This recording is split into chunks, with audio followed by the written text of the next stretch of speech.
क्या आप जानते हैं कि हठ योग केवल एक शारीरिक कसरत नहीं, बल्कि हमारे भीतर की दो महान ऊर्जाओं का मेल है। हेलो दोस्तों, मेरा नाम ध्रुव नारायण मिश्रा है और हम इस वीडियो में आज जानेंगे हठ योग के बारे में। आखिर हठ योग है क्या? तो हम पीछे जाते हैं कि हठ योग की उत्पत्ति कहाँ से हुई। सबसे पहले हमें ये जानना जरूरी है कि हठ योग उत्पन्न कहाँ से हुआ है। तो इसके प्रणेता माने जाते हैं भगवान आदिनाथ। अब आदिनाथ कौन है?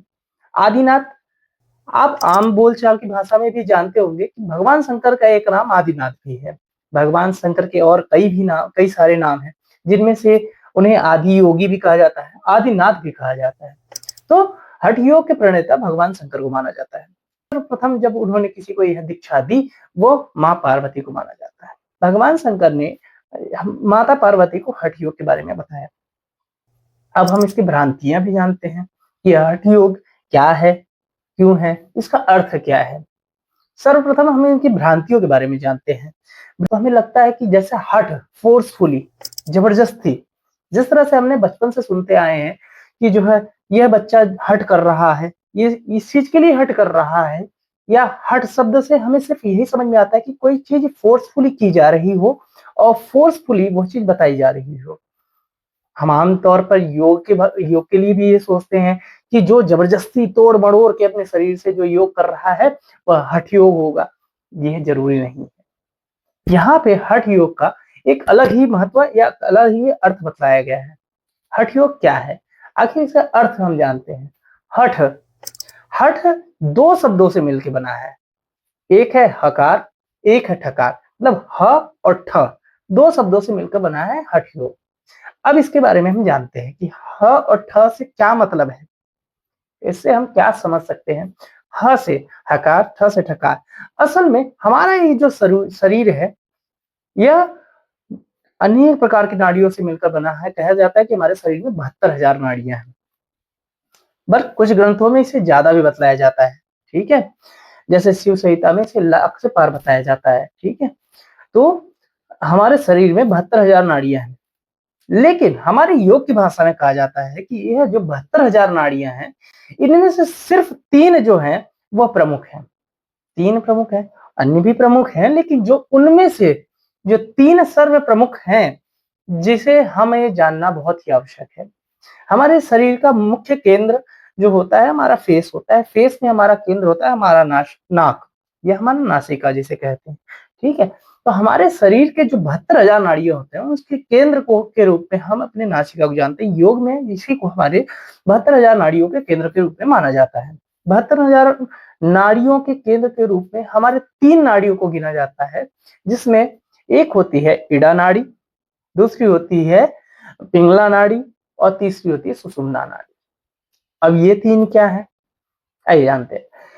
तीन तीन जो मुख्य नाड़ियां हैं, इड़ा, पिंगला, सुषुम्ना, यह कहाँ होती हैं?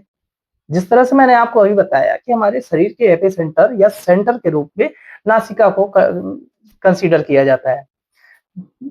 इसीलिए आपने देखा होगा यह मुख्य भाग, कभी भी इस पे चोट लगती है तो छोटी सी चोट में भी किसी किसी की मृत्यु हो जाती है।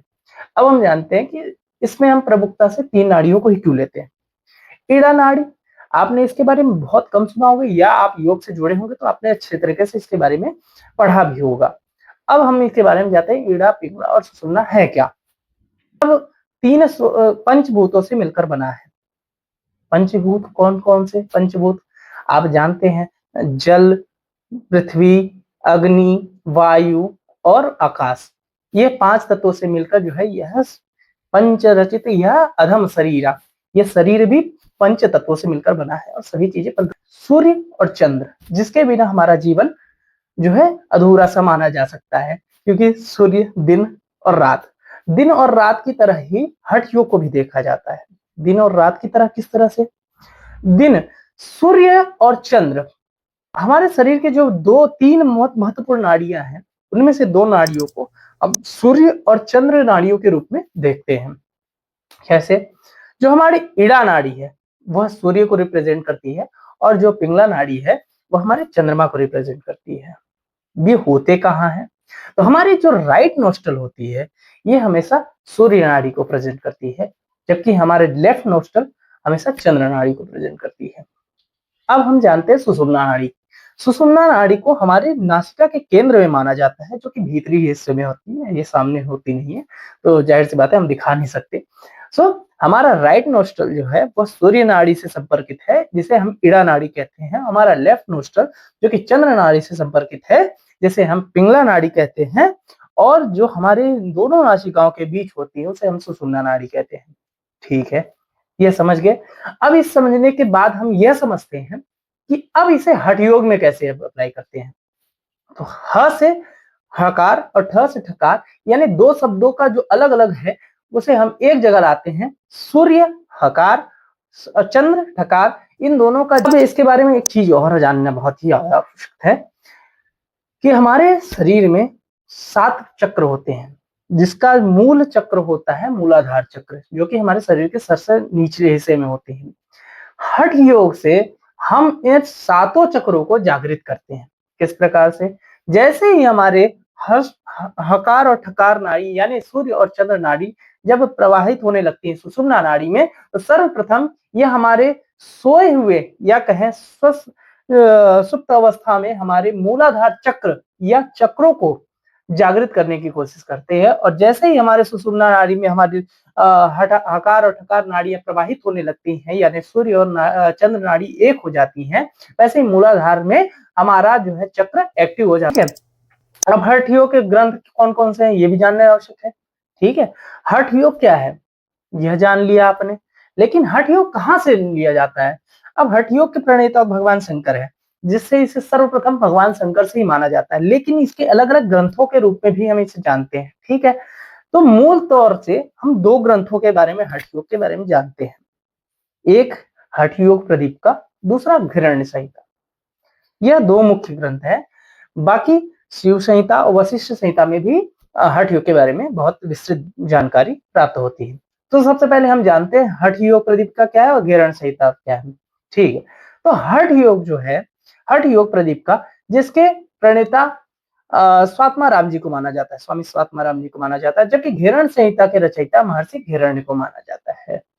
ठीक है, अब हम देखते हैं कि हठ योग प्रदीप का क्या है और घृण्य संहिता क्या है। ठीक है, इसके बारे में विस्तृत हम किसी और वीडियो में जानकारी प्राप्त करेंगे, लेकिन इसमें क्या क्या दिया है ये मैं आपको बताता हूँ। ठीक है, हठ योग प्रदीप का चतुरंग योग, इसमें हमें चतुरंग योग के बारे में बताया गया है। हठ योग प्रदीप का में आसन के बारे में बताया गया है, प्राणायाम के बारे में बताया गया, मुद्रा बल के बारे में बताया गया और नादानुसंधान के बारे में बताया गया है। घृण्य संहिता, अब हम जानते हैं घृण्य संहिता क्या है। सप्तांग योग सप्त साधन के रूप में घृण्य संहिता में विस्तृत जानकारी दी गई है, जिसमें शोधन क्रिया, जिसमें षटकर्म है ना, द्वारा शरीर की शुद्धि यह सब बताया गया है। दूसरा, दृढ़ता के लिए हमें आसन के बारे में बताया गया है। उसके बाद हमें मुद्रा बताया गया है, स्थिरता के रूप में, धैर्यता के रूप में प्रत्याहार को बताया गया है, और लाघव के रूप में मतलब लघुता को प्राप्त करने के लिए प्राणायाम के बारे में बताया गया, ध्यान के बारे में बताया गया और समाधि के बारे में बताया गया। ठीक है, अब अगली बात यह है कि हठ योग का अंतिम लक्ष्य क्या है। हाँ, हमने हठ योग तो कर लिया, पर हठ योग से हमें करना क्या है, आगे इससे होता क्या है, क्या हठ योग का कोई लक्ष्य है, या आप इसी तरह से समझते हैं कि हठ योग का लक्ष्य योग आसन को बेहतर करना है?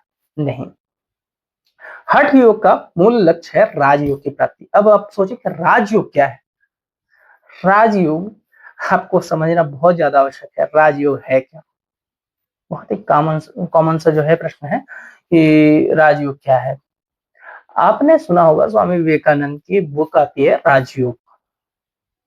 राजयोग आखिर है क्या, इसके विस्तृत जानकारी हम किसी और वीडियो में अवश्य ही आगे जो है विस्तृत से कर पाएंगे इसके बारे में जानकारी, लेकिन राजयोग की छोटी भाषा में समझ पाइए।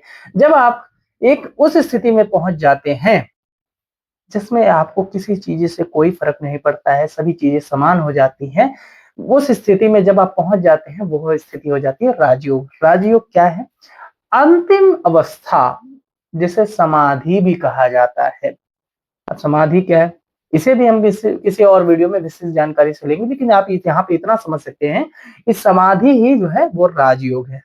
समाधि की अवस्था, इसमें भी भ्रांतियां हैं, समाधि में भी बहुत सारी भ्रांतियां हैं, जिसके हम किसी और वीडियो में बहुत विस्तृत तौर पे जानेंगे। तो अंतिम अवस्था, हठ योग की अंतिम अवस्था राजयोग यानी समाधि की प्राप्ति करना है। आई होप कि आपको बहुत अच्छे तरीके से समझ में आया होगा किसी प्रकार के और भी डाउट होने पर आप हमें कमेंट कर सकते हैं। और योगा के से जुड़े हुए और भी वाईसीबी, यूजीसी नेट और किसी भी प्रकार के आप अगर कोर्स ज्वाइन करना चाहते हैं तो हमें डीएम कर सकते हैं, हमारे इंस्टाग्राम आईडी पे मैसेज कर सकते हैं। और साथ ही आप अगर पहली बार इस चैनल में जुड़े हैं, ऑब्वियसली हमारी वीडियो शुरुआती दौर पर है, तो आप जरूर सब्सक्राइब करेंगे, लाइक करेंगे अगर आपको अच्छी लगी हो वीडियो तो, और हमसे जुड़े रहें। आगे हम और भी योग से जुड़े हुए अच्छी-अच्छी वीडियो लाने की कोशिश करेंगे। बहुत-बहुत धन्यवाद।